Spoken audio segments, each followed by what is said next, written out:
Hey guys and welcome back to my channel. तो explanation को start करने से पहले please guys subscribe to my channel, like the video and share with your friends. And now let's start the explanation. Like a Hellcat.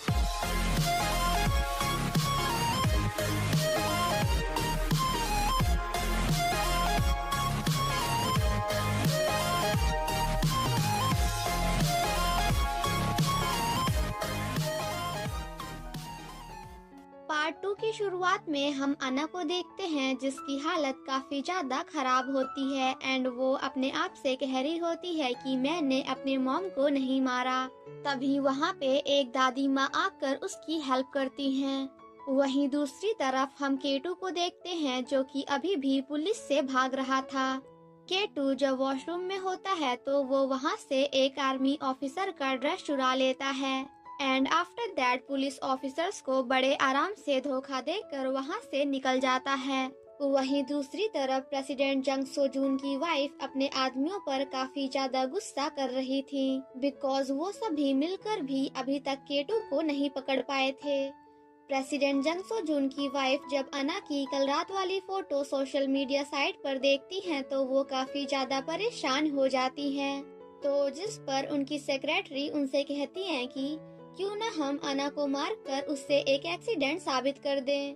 जिसे सुनकर president जंग सोजून की wife अपने सेक्रेटरी पर काफी ज्यादा गुस्सा करते हुए कहती हैं कि क्या तुम पागल हो गई हो, क्योंकि सिर्फ और सिर्फ अना की वजह से ही मैं उसके डैड को कंट्रोल कर पाती हूँ और अगर हमने उसकी बेटी को मार दिया तो फिर वो हमारे कंट्रोल से बाहर चला जाएगा। थोड़ा बहुत सोचने के बाद वो अपनी सेक्रेटरी से अना को वापस कोरिया लाने के लिए बोलती हैं एंड देन अना की फोटो देखते हुए कहती हैं कि तुम दोनों बिल्कुल एक जैसे दिखती हो।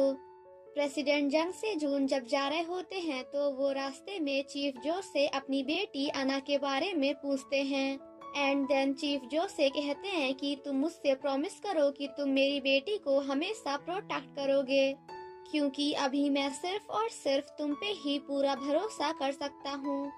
जिसे सुनकर चीफ जो प्रेसिडेंट से प्रॉमिस करते हैं कि मैं हमेशा आपकी बेटी को प्रोटेक्ट करूँगा, फिर चाहे उसके लिए मुझे कुछ भी क्यों ना करना पड़े। केटू जब जा रहा होता है तो उसे रास्ते में कोई भी लिफ्ट नहीं देता। तभी सामने वो एक बुढ़े से बब्बा जी को देखता है जिनकी गाड़ी खराब हो गई थी। जिसके बाद केटू जाकर बब्बा जी की हेल्प करता है एंड देन उन्हीं से लिफ्ट ले लेता है। बट अब क्योंकि केटू के पास रुकने के लिए कोई भी जगह नहीं होती है तो वो बब्बा जी के साथ उनके घर ही चला जाता है। वहीं दूसरी तरफ हम प्रेसिडेंट जंग से जून के आदमियों को देखते हैं जो कि अभी भी केटू को फाइंड करने की कोशिश कर रहे थे। आफ्टर दैट हम अना को देखते हैं जिसे काफी सारे लोग मिलकर वापस कोरिया ला रहे थे और उन सभी ने मिलकर अना को बेहोश करके रखा हुआ था। बट बेहोश होने के बाद भी अना अभी भी अपने बचपन की मेमोरीज को याद करके काफी ज्यादा सैड हो रही थी। सेम नाइट जब केटू सो रहा होता है तो उसे एक सपना आता है जिसमें वो कुछ लोगों से फाइट कर रहा था। ये सपना देखने के बाद केटू काफी ज्यादा डर जाता है जिसकी वजह से उसकी नींद भी खुल जाती है। देन नेक्स्ट सीन में हम केटू को बब्बा जी के पास देखते हैं जहां बब्बा जी केटू से कहते हैं कि क्या तुम मेरी थोड़ी सी हेल्प कर सकते हो, बिकॉज मैं चाहता हूँ कि तुम मेरे लिए मेरे गार्डन को क्लीन कर दो। और हाँ, ये मत सोचना कि मैं तुमसे फ्री में काम कराऊंगा, पैसे भी ले लेना। नेक्स्ट मॉर्निंग जब बब्बा जी की नींद खुलती है तो वो बाहर जाकर देखते हैं कि केटू तो ऑलरेडी गार्डन में काम कर रहा है। जिसे देखकर वो काफी ज्यादा इमोशनल हो जाते हैं क्योंकि अभी कुछ दिनों पहले ही उनके बेटे की डेथ हो चुकी है। जिसके बाद बब्बा जी भी काफी ज्यादा हैप्पी होकर जाकर केटू की हेल्प करते हैं। देन नेक्स्ट सीन में हम उन सभी को साथ में एक फैमिली की तरह खाना खाते हुए देखते हैं। तभी दादी माँ केटू को कुछ कपड़े देते हुए कहती हैं कि अगर तुम्हें बुरा न लगे तो तुम इन कपड़ों को पहन सकते हो, बिकॉज ये कपड़े मेरे बेटे के हैं जो कि अब मर चुका है। केटू उन कपड़ों को लेते हुए दादी माँ को थैंक यू बोलता है। वो दोनों जब गार्डन में काम कर रहे होते हैं तभी केटू के मशीन की ब्लेड खराब हो जाती है जिसकी वजह से केटू को नई ब्लेड लाने के लिए वहां से जाना पड़ता है। केटू के जाते ही वहां पे एक आदमी आता है एंड देन बब्बा जी एंड उनकी वाइफ को काफी ज्यादा टॉर्चर करते हुए केटू के बारे में पूछता है, बट उन दोनों में से कोई भी उन्हें केटू के बारे में कुछ भी नहीं बताते। केटू जब वापस आता है तो सामने कार को देखकर उसे पता चल जाता है कि दया कुछ तो गड़बड़ है, पता लगाना पड़ेगा। वहीं दूसरी तरफ वो आदमी ग्रैंड माँ एंड बब्बा जी को जलाने की कोशिश कर रहा था, बट तभी वहाँ पे केटू आकर उसे ऐसा करने से रोक देता है, जिसके बाद उन दोनों के बीच में एक ढांसू सी फाइट होती है, जिसमें ऑब्वियस सी बात है कि जीतना तो हमारे केटू को ही है। देन नेक्स्ट सीन में हम केटू को देखते हैं जिसने उस आदमी को बांध कर रखा था।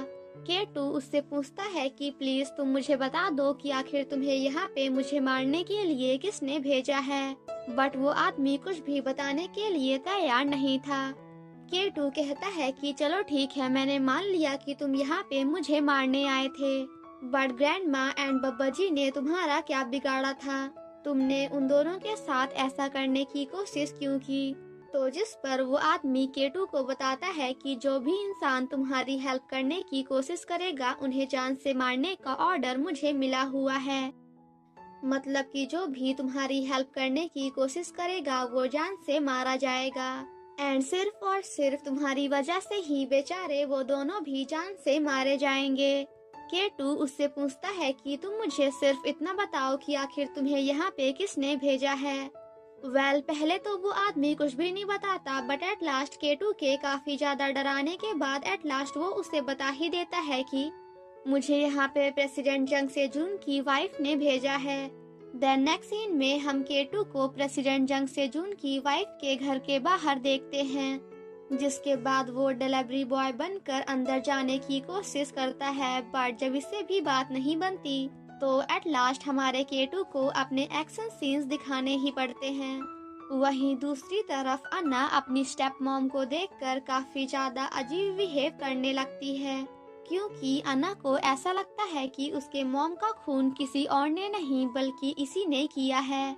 गाइस, तो मैं आपको बता दूं कि प्रेसिडेंट जंग से जून की वाइफ का नाम चो यूजिन है, तो आज से मैं इन्हें यूजिन बुलाऊंगी बिकॉज बार बार प्रेसिडेंट जंग से जून की वाइफ बोलना काफी ज्यादा लंबा हो जाता है, एंड यूजिन उसके हिसाब से काफी शॉर्ट है।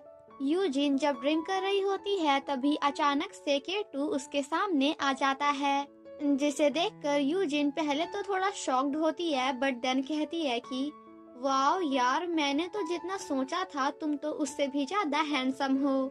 केटू यूजिन से कहता है कि मैं यहाँ पे तुम्हें वार्निंग देने आया हूँ कि तुम प्लीज मुझे एंड मेरे लोगों को अकेला छोड़ दो, जिसे सुनकर यूजिन कहती है कि अच्छा, बट अगर मैंने ऐसा नहीं किया तो, जिस पर केटू कहता है कि तो फिर मैं दोबारा तुम्हारे पास आऊंगा, और अगर मैं दोबारा तुम्हारे पास आया तो फिर तुम तो गई, I mean कि मैं तुम्हें जान से मार डालूंगा। तभी थोड़ी देर बाद वहाँ पे यूजिन की सेक्रेटरी काफी सारे बॉडीगार्ड्स को लेकर आ जाती है। यूजिन केटू से कहती है कि तुमने गलत समय और गलत प्लेस में वो देख लिया जो तुम्हें नहीं देखना चाहिए था, जिसे सुनकर हमारा केटू वॉज लाइक, रे पागल है क्या, I mean कि क्या तू उस हस्बैंड से इतना ज्यादा प्यार करती है जो तुझे धोखा दे रहा है। जिसे सुनकर यूजिन कहती है कि क्या तुम्हें सच में लगता है कि मैं अपने हस्बैंड से प्यार करती हूँ। केटू की थोड़ी बहुत बातें सुनने के बाद यूजिन उससे कहती है कि क्या पता कि अगर हम दोनों एक दूसरे से सही समय और सही हालातों में मिले होते तो फिर आज हम एक दूसरे के दुश्मन नहीं बल्कि दोस्त होते। केटू कहता है कि तुम प्लीज ग्रैंड माँ एंड बब्बा जी को अकेला छोड़ दो बिकॉज उन्हें मेरे बारे में कुछ भी नहीं पता है। जिसे सुनकर यूजिन वॉज लाइक, चलो मान लिया कि उन्हें तुम्हारे बारे में कुछ भी नहीं पता, बट मुझे नहीं लगता कि मैं उन दोनों को जिंदा छोड़ पाऊंगी। तो जिस पर केटू कहता है कि अगर तुमने ऐसा नहीं किया तो फिर तुम्हें बाद में इस बात का काफी ज्यादा पछतावा होगा। यूजिन अपने आदमियों से कहती है कि इसे बाहर ले जाओ और हाँ, बेचारे को ज्यादा मत मारना वरना फालतू में ही उसका हैंडसम सा चेहरा खराब हो जाएगा। वो सभी मिलकर केटू को बाहर ले ही जा रहे होते हैं कि तभी घर के बाहर पुलिस आ जाती है। बिकॉज केटू जिस गाड़ी से आया था वो गाड़ी चोरी की हुई थी और पुलिस यहाँ पे उसी गाड़ी को वापस लेने आई थी। इसी बात का फायदा उठाकर केटू अपने आप को फ्री कर लेता है। और फिर क्या था, जिसके बाद तो हमें यहाँ पे फिर से उन सभी के बीच में काफी ढांसू सी फाइट देखने को मिलती है। उन सभी को मारने के बाद केटू एक बॉडीगार्ड के गन को लेकर अंदर जाता है, जिसे देखकर यूजिन एंड उनकी सेक्रेटरी कम्प्लीटली शॉक्ड हो जाती हैं। केटू कहता है कि मैंने तुमसे कहा था ना कि अगर मैं तुमसे दोबारा मिलूंगा तो फिर मैं तुम्हें मार डालूंगा, एंड मैं इसी दोबारा की बात कर रहा था। जिसके बाद केटू गन को यूजिन के फोरहेड पर रखता है और ये सब देखकर अन्ना पीछे से चिल्लाते हुए कहती है कि प्लीज इसे मार डालो। अन्ना को देखकर हमारा केटू वॉज लाइक, अरे ये तो वही लौंडिया है ना जो यूरोप में हमारे पीछे ही पड़ गई थी। अन्ना चिल्लाते हुए केटू से कह रही होती है कि प्लीज उसे मार डालो, मैंने कहा शूट करो। और इसी के साथ हमारा एपिसोड 2 यहीं पे खत्म हो जाता है। Thank you so much guys for watching my explanation. Stay safe and healthy. Bye bye.